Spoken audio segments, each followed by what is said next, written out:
The Great Corporate Extinction. 13-minute video. 2023. Let's see what they got. The Great Corporate Extinction. Apparently, I'm featured in this video.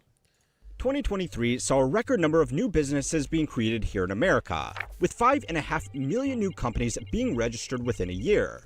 Data hasn't been published for 2024 yet, but most expectations suggest this record could be broken again.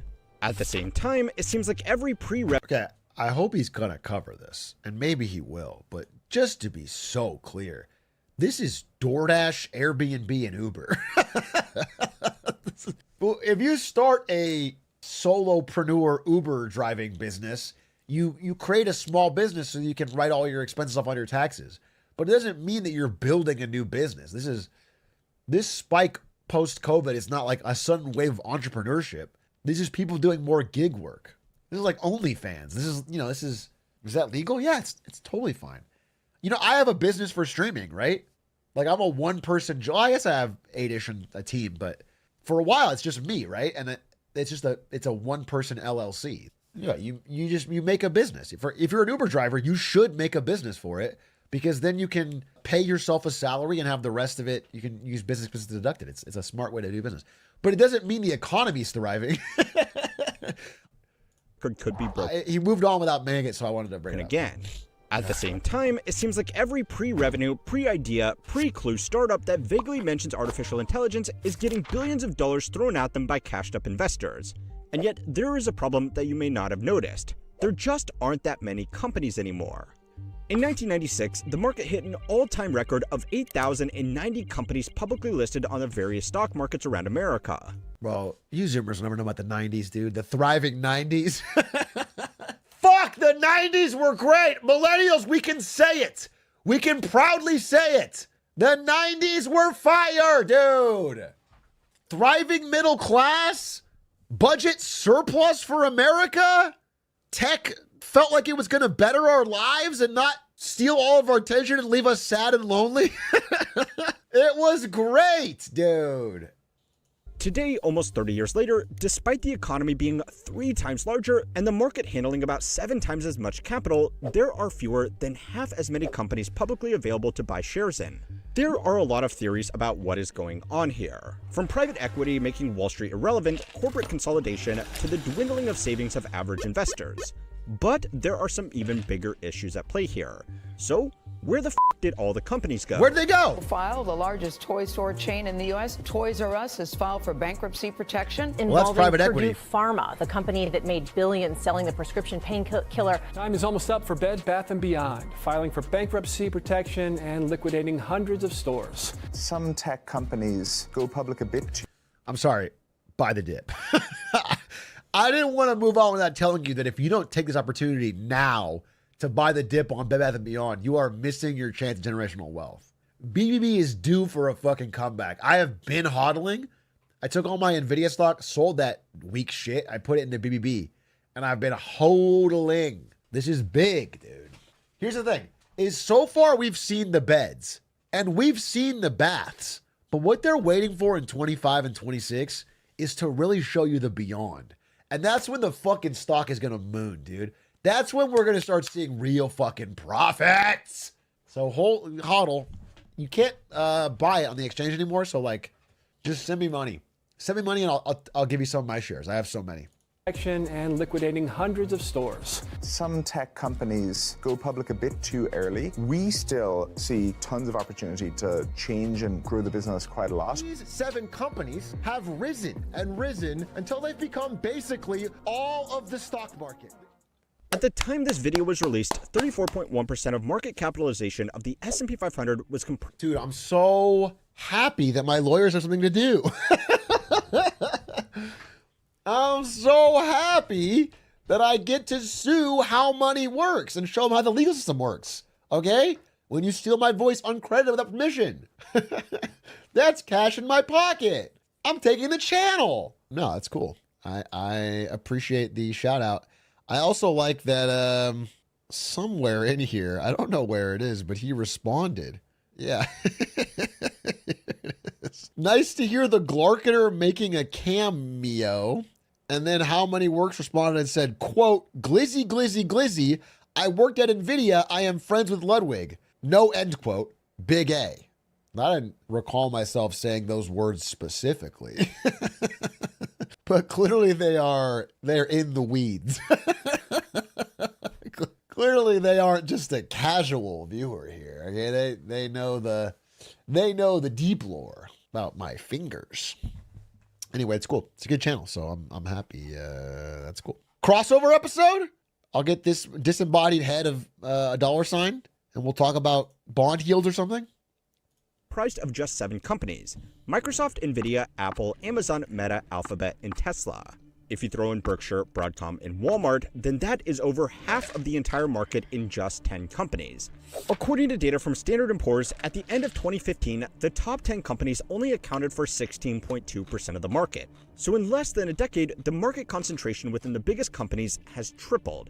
Even if there were more companies that the public could invest in, they would matter a whole lot less. This trend is bad for investors, bad for workers, bad for consumers, and strangely, it's actually even bad for the companies themselves.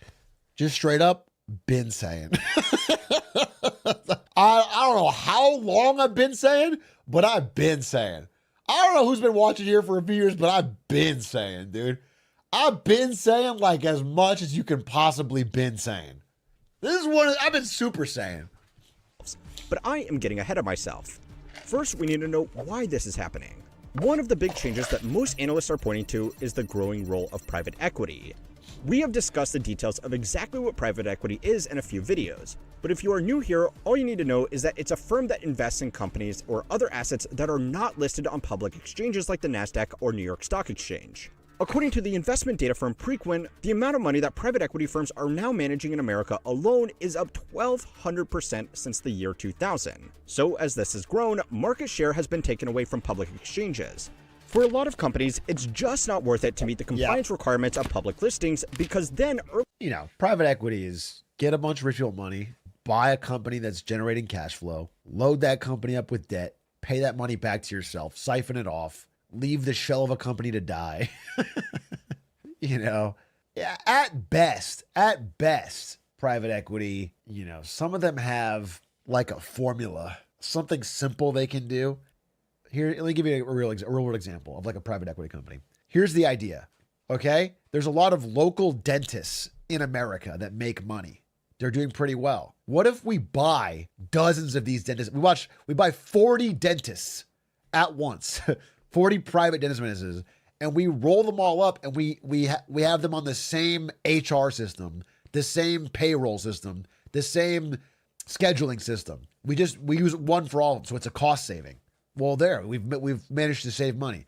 But that's why when you go to a local dentist, instead of getting like a receptionist that is like happy to be there, it's like a fucking tablet that is linked up to a system that has 50 other dentists. This is like the best example of private equity being more efficient or whatever.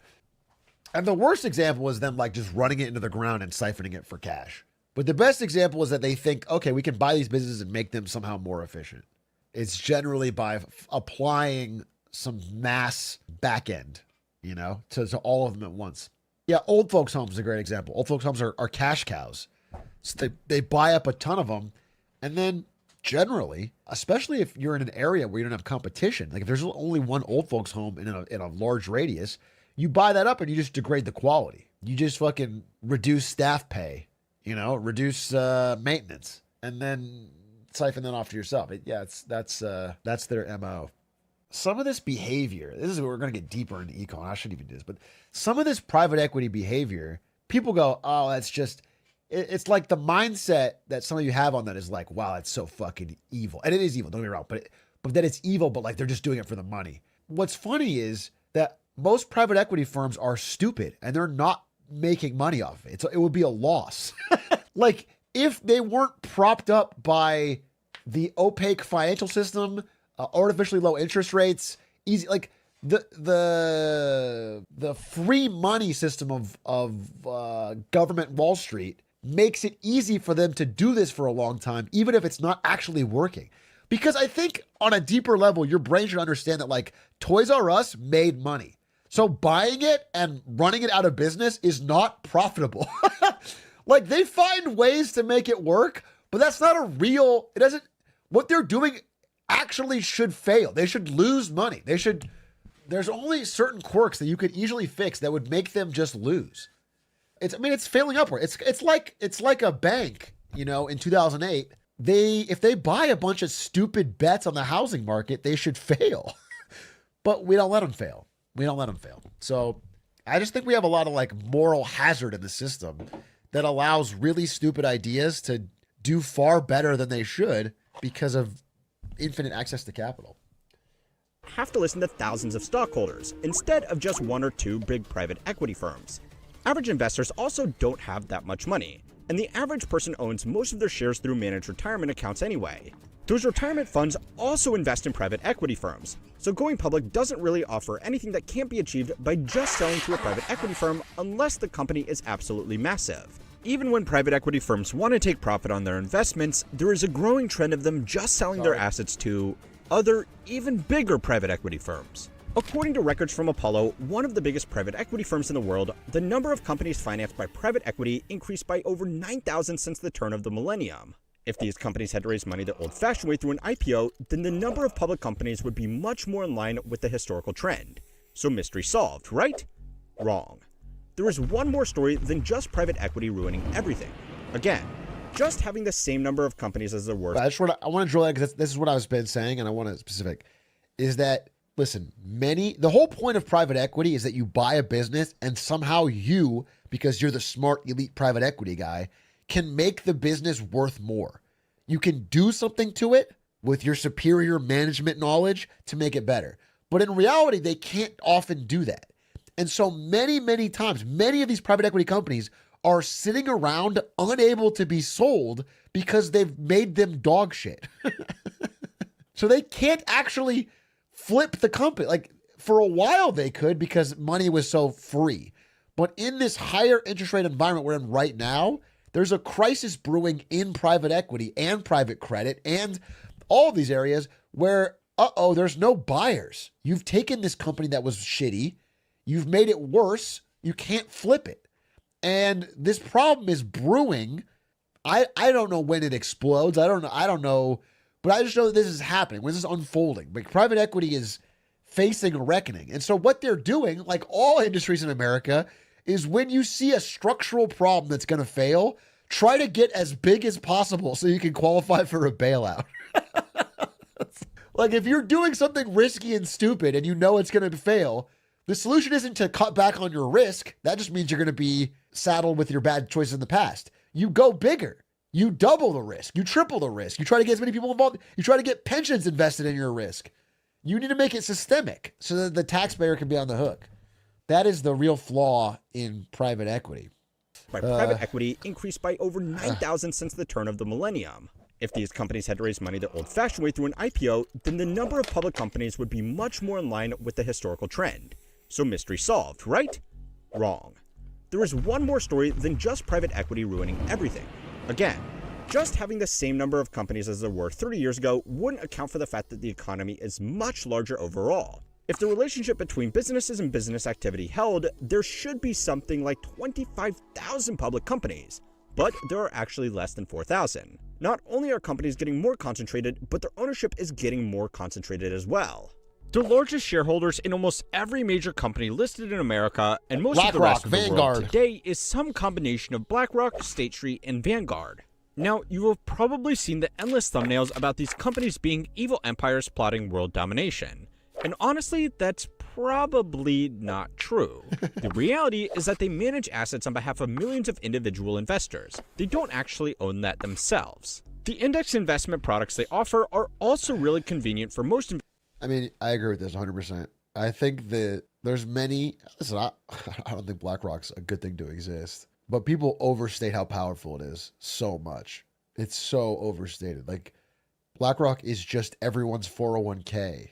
Vanguard's everyone's 401k. It's just retirement funds. That's why they own a lot. It's people. It's the people of America that own a lot through these funds. But that in itself is problematic.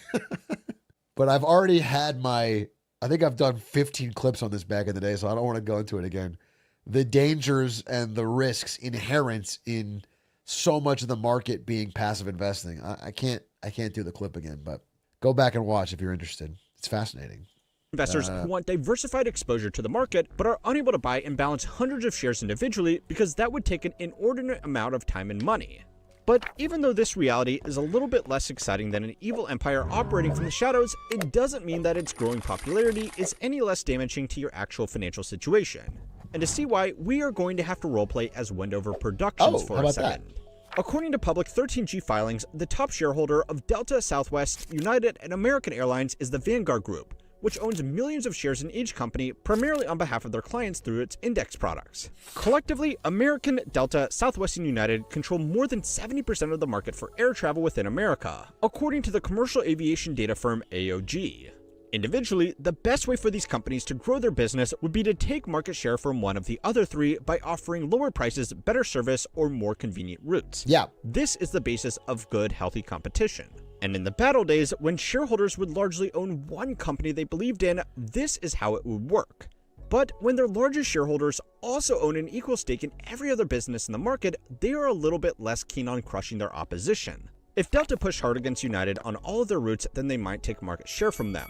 But for their shareholders, all they have done is cut into the profit margins to win a war against themselves. Instead, the growing pool of shareholders that owns... Yeah, this is the Matt Levine. He talked about this like 10 years ago. I feel like How Money Works read the same money stuff as me. This is the Matt Levine. But yeah, it's true that like collective ownership of every competitor, which is what we do through our 401ks and passive investing, makes companies less competitive. Because if I own 50 shares of Delta and 50 shares of United, then if Delta does well at United's expense, I'm netting even. In fact, I might even be losing money. I might even be losing money. So, you know, I kind of want them to all just fucking collude, if anything. The Maroon 5 singer? No, that's Adam Levine. Matt Levine's a financial writer. Stakes in all of these companies equally are going to be financially better off if these companies grow their margins by extracting more from their customers through cost-cutting service, more fees, and confusing bookings. If you can believe that that would ever happen. Now, even this by itself... Doesn't it require a small active investor pool to balance the system? No, it requires a large active investor pool. Passive investing worked super well when it was small share of total trades. You're just piggybacking on everyone else doing the work. But now that passive investing is like over half of the market, then the smartest active investors just copy the passive. Okay? If the passive robot is buying Tesla, Amazon, Apple, Google, Nvidia every week with everyone's 401ks, then those stocks will outperform. And so the active investor just copies, because if not, they'll fall behind. And so you end up with a thing where the entire incentive for everyone, passive and active, is to pile into the same companies until it's disastrous. That's the risk. I mean, it starts to break down when it's that big a slice of the pie. It worked very well when it was small. Isn't the whole story, because, spoiler alert, this little game isn't even good for the shareholders either. So it's time to learn how Money Works to find out why companies are going extinct. This video is sponsored. There's one algorithm somewhere controlling all the strings. It's not an algorithm. It's you give me money, I buy. I buy the biggest things. Almost all the investing in America is done through passive vehicles like 401ks, which just take part of your paycheck and buy the top stocks. That's it. I mean, that's all. They just buy them. If you're more big, I spend more money on you. That's it. It knows what's the box to buy through an algo. I mean, calling it an algo it is an algorithm, but I think it's almost disingenuous language because it implies more complexity than there is. There's nothing complex about it. And that just goes on and on. And so now everyone's piling in. Sponsored by Vessi, aka the sneakers that have quietly taken over my daily routine. You know those everyday moments that don't make the highlight reel? Coffee walks, daycare drop-offs, I'm included in the video, so Vessi I'll watch is the made ad. for all of it. Their weekend sneaker is the one I keep by the door. It's waterproof, lightweight, and honestly just easy. Slip them on and you're out the door in seconds. I've worn them in the rain, over wet sidewalks, and even through a few too close puddles. And, well, they're still dry and still comfy. Plus, they look good. Clean, minimal design that works whether I'm in joggers or jeans. Hell yeah. They're comfortable enough to wear all day and durable enough to handle whatever the day throws at you. I've stopped checking the weather because it just doesn't matter Doesn't anymore. matter. Make every day As long a as you little got your easier. Vesties. Visit Vestie.com/money now for 15% off your first pair at checkout and start exploring with confidence. Try Now, I'll Vestie.com/Atrioc. It take a doesn't look. exist, But but if they are all well regulated and they are not in vital industries, sometimes monopolies can be good for consumers, at least for a little while. Netflix once had a near monopoly on content streaming, and for a few years, it was really good. The price was reasonable, and in return, you could get access to an extensive library of on-demand content without the challenges and risks that came with sailing the high seas. But seeing the opportunity, companies like Disney, Apple, Paramount, NBC Universal, Amazon, and Warner Brothers all introduced their own offerings to the market and started locking their own content with their own subscriptions. Today, to get access to a comprehensive library of content, you would need about 5 or 6 different subscriptions, easily costing more than the cable this was all supposed to replace. Even the studios arguably did better under the Netflix arrangement, because they could license their content for additional revenue instead of losing billions of dollars every year trying to take market share. Now, this is actually nothing new. As new technologies emerge, lots of businesses try to get into the market and naturally only a few survive. Sure. Even the very first international corporations, the Dutch, British, and French East India companies, were effectively just state-sanctioned monopolies because that was the only way they would work. The difference now is that instead of raising money and starting a new business from scratch to take advantage of a new marketable technology, existing businesses just use their own cash to do it in-house. Netflix is the only major player in the streaming market that wasn't already a film studio or major technology company before getting into streaming. Yep, true. And outside of digital media, the lesson is the same. To be clear, though, they're all winning. I mean, it's worth noting that like all these tech companies and studios that tried to do something that wasn't their core competency, they've done poorly. And Netflix is winning and profitable. So there's something to that. There's something to like not overstretching. Well, YouTube is ahead? Yeah, but I wouldn't say that is the streaming war here. It's all fight for attention, but then you could say Fortnite's ahead too. Beautiful. A company like Amazon can offer same-day delivery and global cloud computing services because of its scale. Individual brick-and-mortar retailers could be content with operating out of a few select locations, but to compete directly with Amazon would require an investment of hundreds of billions of dollars into an immense network of warehouses and distribution centers. It's easier for most businesses to just give up and sell through Amazon instead. Legacy brands like Toys R Us or Bed Bath & Beyond just can't compete on price or convenience with their smaller scale and higher overhead. Social media, like the brands under Meta, only have value if everybody is using the same service, so users naturally gravitate towards the largest providers in any particular niche. Russian If you want to shout about Facebook? how hard it was back in your day under Minion memes, you go to Facebook. If you want to shout about how hard it is under the current day under Bernie memes, you go to Reddit. And if you want to shout about how hard it is to synergistically integrate the joint development interregional self-layoff project, you go to LinkedIn. Okay. Because that's where you will find fellow boomers, fellow comrades, and fellow corpo bots, respectively. Now, I know you know that antitrust regulation is severely lacking here in America and most of the rest of the world. True. But even if we are actually good at playing Monopoly Whack-A-Mole, they will naturally keep popping up. Companies themselves are less resistant to being acquired because a lot of their investors are the same people on both sides. And a single entity that isn't regulated should make better returns than two entities that have to, at least pretend to, compete. Businesses getting bigger is the natural process. Big businesses have more money to invest into more growth and more opportunities. And if these companies can't create something from scratch, they will just buy it from someone who can. So far, you have seen how the shifting role of private equity in broad market asset managers has accelerated this. I don't know if I agree with but that, there is but another group that's emerged that stops a lot of companies from even existing in the first place. Ironically, venture capital is a niche of private equity that focuses on funding hopeful startups rather than large existing businesses. In theory, lots of venture capital activity should encourage lots of new business development, but the industry has realized that's not the best way to maximize returns. The best way to make money is to instead scale a business really quickly in the hopes that the big tech companies will just acquire it. A paper published by the Journal of Information, Economics and Policy found that this process systematically stifled genuine innovation because businesses were funded to be sold, not to actually provide value to the market. The problem is if Yeah, I mean, this is like the guy that Nikita Beer, dude. He founded the same app 3 times and just sold it to different tech companies. He sold to Discord and to Facebook, and I forget what the third one is, but it's the same app. And all 3 times, it failed after they bought it.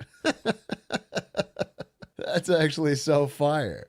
If these companies try to start a service that competes with one of these companies' existing services, venture capitalists don't want to touch it because it becomes far too risky. The existing company with huge cash reserves can compete with the fledgling startup until they have run out of cash and then go back to business as usual.